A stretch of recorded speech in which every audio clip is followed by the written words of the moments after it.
Welcome back, everybody. Hopefully this is catching it. Smash that like and subscribe for me. We're going to go ahead and get started on the vise. Today we're going to do a little variation of my stonefly pattern. It's not my stonefly pattern, but it's the pattern that I've used religiously for the past few seasons and have done exceptionally well, especially as we get into some warmer weather. This pattern tends to be one of my go-tos late spring into early summer. And quite honestly, it catches fish somewhat year-round. Sometimes it's a little bit too big or a little bit too large of a profile for the fish, but it does tend to attract them and they tend to smack it. So go ahead, tie along with me. I really appreciate y'all's support. So we're gonna load up some brown thread. That's some dark brown, I believe, in 140 denier. We're using tungsten beads. These are in jet black, 3.8 millimeter. I'm gonna try to tie a couple of these today, so I'll carefully try to remove a couple of these beads without making a disaster. You guys know, it gets a little crazy.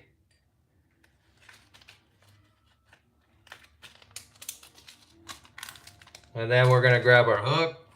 This is a U106, I believe. Yeah, in size 10, Umpqua. It's a bent shank hook and it's great for stonefly patterns.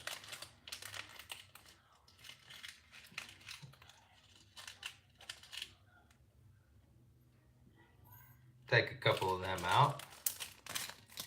You guys can see that hook. Nice bent shank in it. You guys can bend your own shank on the hook, but I wouldn't recommend that just because it makes it a little weak point right there if you're trying to bend metal that has already been forged. All right. There's the chenille.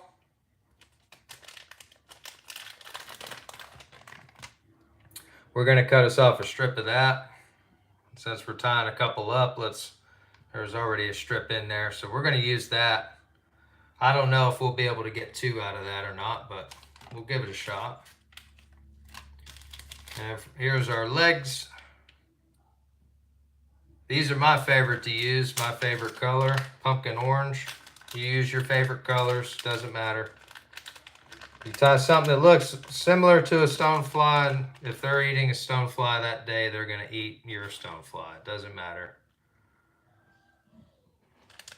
Don't get hung up on looks and making everything look perfect and pretty, because I've tested that theory, and at least the fish that I fish on, if you are primarily targeting hatchery supported waters, those fish are not as keen as some of the wild trout that you'll find, and so details don't really matter to them too awful much.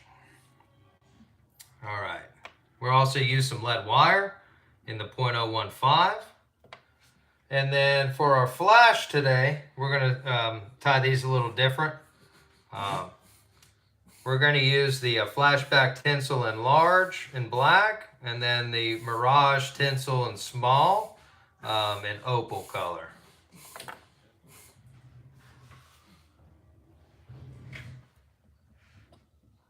All right. Felix, my dog, is, I don't know, having an asthma attack or something in his crate. Not really sure what's going on there. All right, so first things first, go ahead and take one of those beads. Let's get it on your hook. Mash it up in the vise. Let's canter that up a little bit, like so. All right, let's get this first leg tied on. Go ahead and start your thread on the hook. Just a few turns, maybe 3 or 4 turns. Trying to keep it minimal. Snip that thread.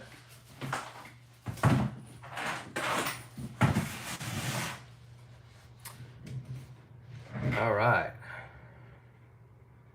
Grab one of your legs. Tie it onto the side closest to you first. Orient that how you need it.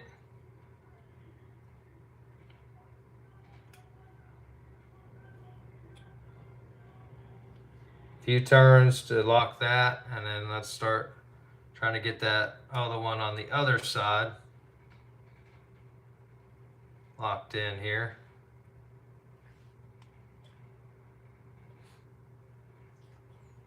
There we go.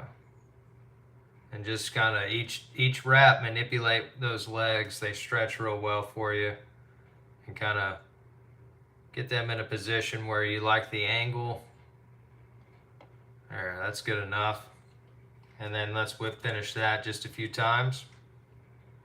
Before you whip finish here, you can go ahead and trim these antennae to give you a little bit better of a, make it a little bit easier on your whip finish. Removes a little bit of bulk out of your way.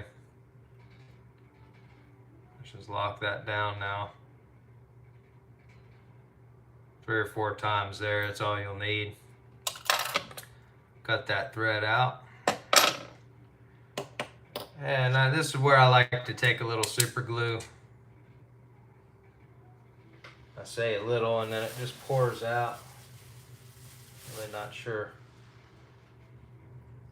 Got a little air pocket in there, I guess. Very lightly, just dab a drop of super glue right there on your thread wrap.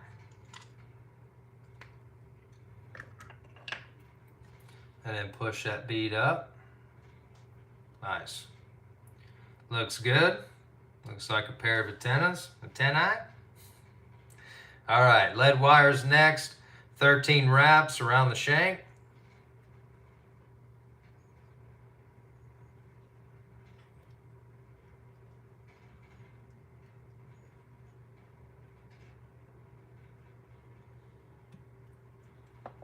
Push that up in there.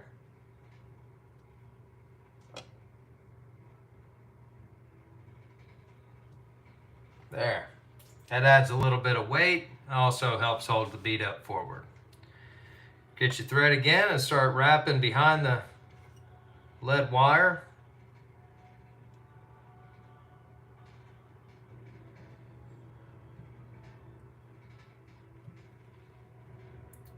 Let's just dam that up a little bit. So you come forward on it, and then back it out, back forward, just kind of building up that tapered.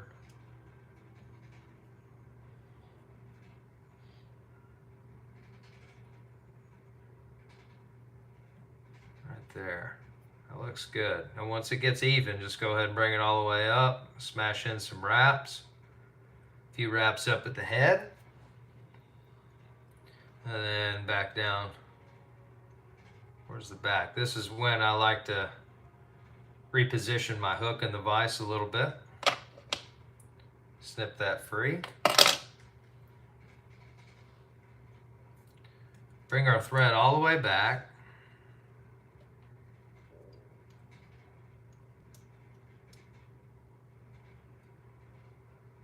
Where it starts to kind of make the bend. And then we're going to tie in another leg.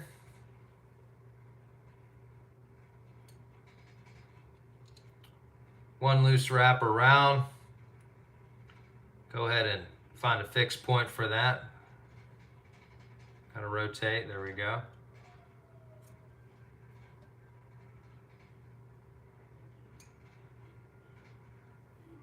Couple wraps up here. Then I'm going to reverse it back. While I'm holding tension on this leg. There. And it ends up kind of falling exactly where I want it to be. Take one wrap kind of underneath these legs, and that'll kind of help hold them up a little. Perfect. Add a little bit extra tension to my bobbin here. There we go. All right, that looks good. Let's get our chenille now, our body material. Strip off a little bit of fiber at the end to give yourself a good solid tie-in point. Loosen up some of this thread. Sometimes it'll wind up on you. You just have to rotate it the opposite direction. It'll flatten out.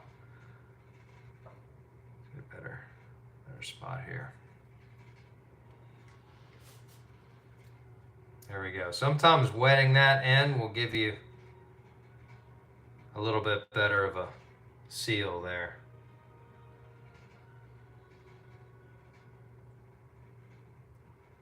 I want to tie in right for me.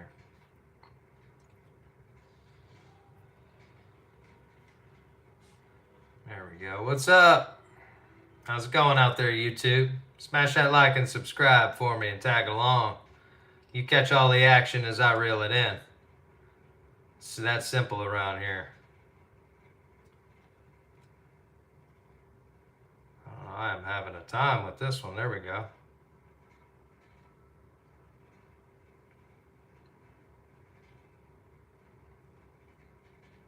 Several lock-in wraps there. Let's wrap that up using our thread to even out our body. All the way up to the head and several wraps there. Grab your super glue again. Pop a drop right there on the butt.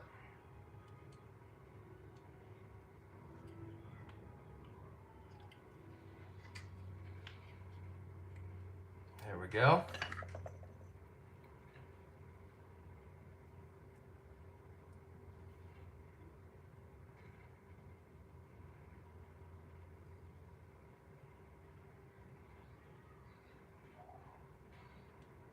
That's the fun part right there.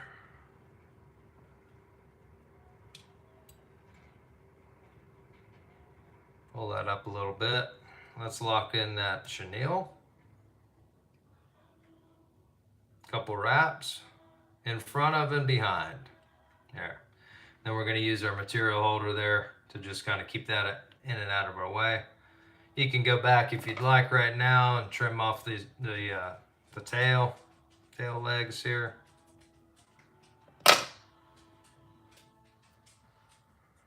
Okay. All right, so let's add some legs here. So how we're going to do this, take a leg, put it around your thread like that, make a loop, and basically just position that right where you want it. Couple thread wraps right there to lock it in. You can always go back and kind of adjust. We're going to do that exact same method for the other side here. Just go ahead, make a loop around your thread like so. Bring your thread up and then it locks it right in on the other side. That's simple. Don't mess around with that too much. If you try to do that a different way, it may take you a while. Took me a while, then I figured it out, but I'm kind of self-taught. I watched some videos on YouTube, but I kind of been putzing around with some of the patterns that I've seen on YouTube, and then making some color variations or some material changes, or just kind of switching some things up. But all right, that looks good. Couple forward wraps, kind of push those front legs towards the head a little bit. I don't know if you can see that. All right, so what we're going to do now is we're going to tie in, so as you saw earlier, so my tinsels, I've got one large, I've got one small, okay? I want the small to rest on top of the large so you're able to see it. If you don't tie them in that way, you'll end up covering it up. So we want to tie this one in first, and then tie the larger one in second, and you'll see why we do that here in a sec.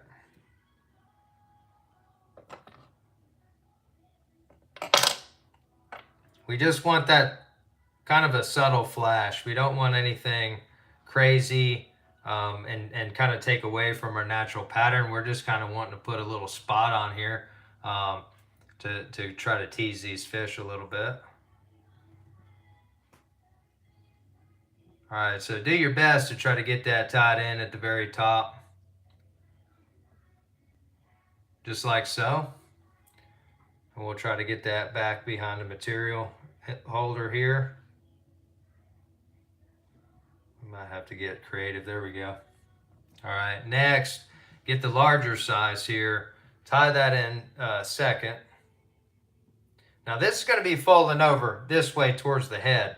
So when you tie this in, you're making sure that the curve end is facing up, kind of. So when you tie this in, it'll fold down nice and natural over. If you don't do it like that, you may have some more issue. You may not have an issue.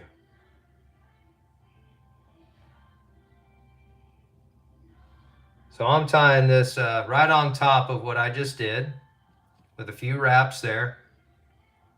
Okay. And then once I got that, get that material back also. A material holder is key for this particular fly pattern for sure. Take these front two legs and let's push them back and just kind of hold all everything just like so. Not sure if you're able to see that or not, but I've got everything held back. So I'm going to go up in front and I'm just going to do a small thread dam right there to try to hold everything kind of back a little bit, and then several wraps up towards the head just like so. Let it all go. You should be looking like that right now. Mine's looking a little better than I anticipated. That's all right. Even a blind squirrel finds a nut. Take a little super glue here now and go right on top of all those thread wraps, just with a little dab. Let that soak in real well.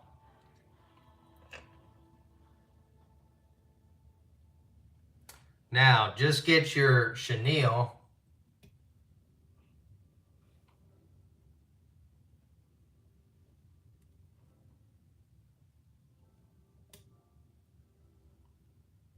without getting everything else. Easier said than done, okay? And continue to counter wrap that up. We're going to split the leg 2 times.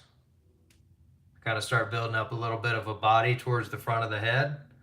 And then we're going to manipulate those legs back.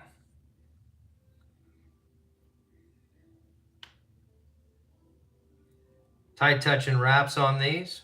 Keep a nice good tension on your chenille. Uh-oh, flashbacks come undone. That's all right. All right, that's going to be good. Not sure how many wraps that was, but all the way to the head. And we're just going to tie that off with one in behind it and one in front. And let's go another one behind and several up front. We should be good here to go ahead and cut off that piece of chenille here. Not going to get another one out of that, unfortunately. So we're going to just junk it. There we go. All right, so now that we've got that forward, I'm going to go ahead and just trim these legs.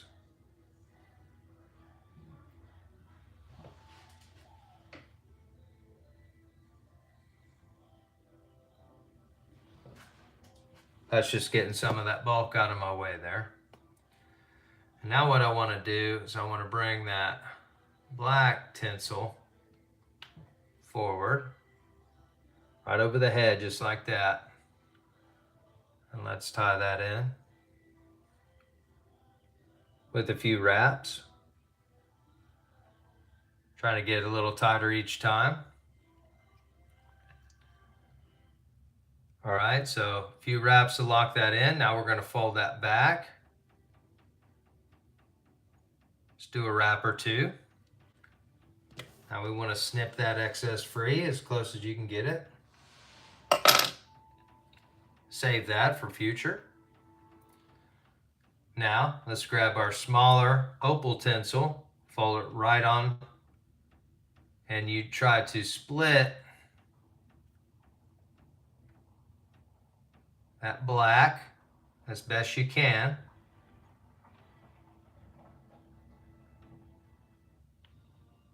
And then we're doing the same exact thing here.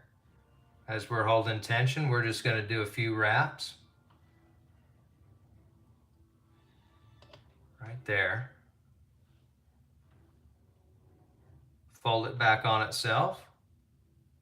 A couple more wraps.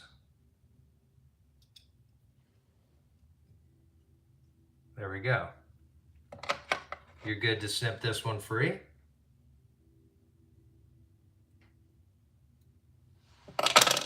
We'll save that little piece for another one. So there you go. Not sure. Yeah, you can see that real well. That's all I added, and that really pops with that black one, and you'll see here in a minute the finishing touch really helps it. From here, let's go ahead and do a good 6-7 turn whip finish or so.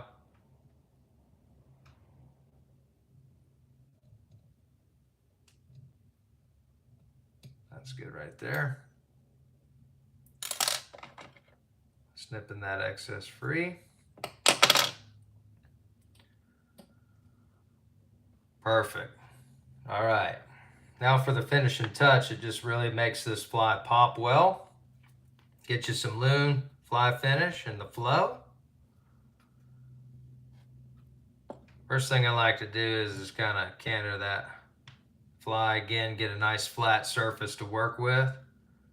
I'm going to start on the collar on my thread wraps. And we're just going to really soak that down well. Good. Kind of keep it spinning a little bit. Get your torch, UV torch, and just cure that real well.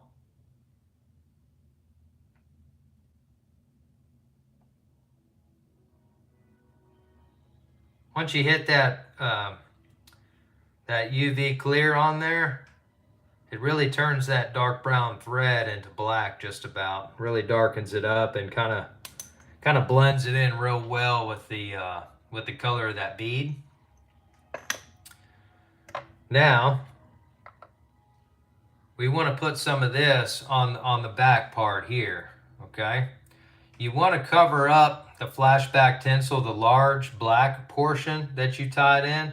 You want to keep it around the edge and start to kind of build up a little bit of a hump almost on its back. So start at the peak and start dropping that in there. Just like so, and it's really going to want to soak into the material around it, and that's going to be completely fine.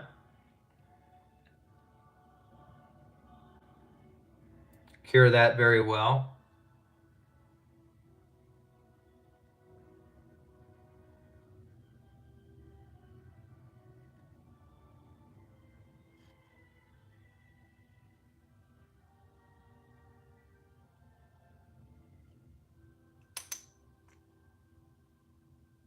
Looks good. Let's build up just a little bit more on it now.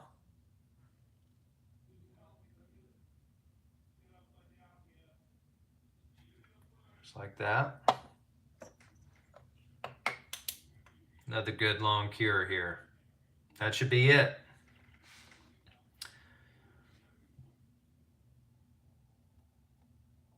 So this is my flashback stonefly. Fishes very well. Adds a little bit of a component to it. They're looking for something a little bright, a little flashy, something a little different. I'm really curing that in very well. There. That's it. You guys can see how I gave it kind of a lacquer appearance almost. And now there's kind of a hardback shell on that. Reason why I like it is I tend to think that it rides a little bit better underwater. It definitely, especially with the lead wire body wrap that you have a little bit closer to the head, it will tend to dip this fly a little bit more, and adding some weight with that resin will also, push that forward a little bit. Plus now, with that hard kind of shell that we've developed with the resin, it will tick off of the rocks and actually make kind of like a pop sound, along with the bead head, of course, too. And so, yeah, there it is. There's that flash that you guys can see now. And yeah, the flashback stonefly pattern. Simple addition to an easy fly, and it has its time in the water where it's extremely effective, more so than just the regular pattern. Not every single time. As you can tell, that added several steps to the pattern. It also added a little bit more time to the pattern. So you can skip all that. You don't have to add the flash in it. Trust me, I tie a lot of these, and I'd say most of them that I tie do not have the flash pattern. But this is worth adding to a few of your patterns. If you have some extra time, go ahead, give it a shot, try it out with using the two sizes of your tinsel. With that black being the base. I like that. It blends in with the fly and the rest of the colors of the actual fly, and then adding just a little opal tinsel on top of that will just make it pop a little bit. So thought I was going to have enough time to tie two of them up. That was the only, it took a little bit longer than I thought. Give it a shot. The flashback stonefly pattern will catch you more fish this spring and summer. And then if you smash that like and subscribe, I promise you I'm going to show you all of my tricks and tips, and you'll be catching more fish and hooking lips in the future for sure. Thanks again for the support. Hit that like and subscribe for me. We'll catch you later.